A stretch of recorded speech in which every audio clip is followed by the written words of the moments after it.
જો રોટલી શેકવાની સાચી રીત આ રીતે છે. તાવડીમાં આ રીતે રોટલીને આપણે બનાવશું.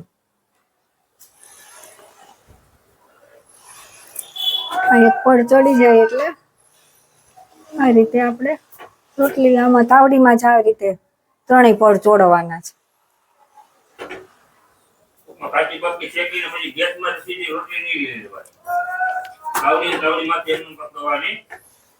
રોટલી વળતા તો બધાને આવડતી હોય, વળી રીતના બતાવી દીધી અને વિડીયો લાંબો ન થાય એવી રીતના તાવડીમાં શેકી નાખવાની. આવી રીતના મસોટું રાખી માથે આમ દબાવતું જવાનું. જૂના આપણે ઘરડા વડીલો બધા કરતા ને એ રીતના. અત્યારની રીત જે છે ને એ ખોટી છે. કાચી પક્કી શેકીને દડો કરી નાખે, દડો તો આમે થાય. આ રીતે તાવડીમાં જો શેકી લેવાની, ફરતી ફરતી ફેરવીને બધી બાજુ, એટલે મસ્ત મીઠી થાય અને નુકસાન ના કરે. ગેસ ભઠ્ઠામાં શેકીને ફૂલીને દડો કરીએ એ રોટલી કરતા આ રોટલી મીઠી લાગે ખાવામાં. જો થઈ ગઈ ને સરસ હાઈ ક્લાસ ડિઝાઇન વાળી.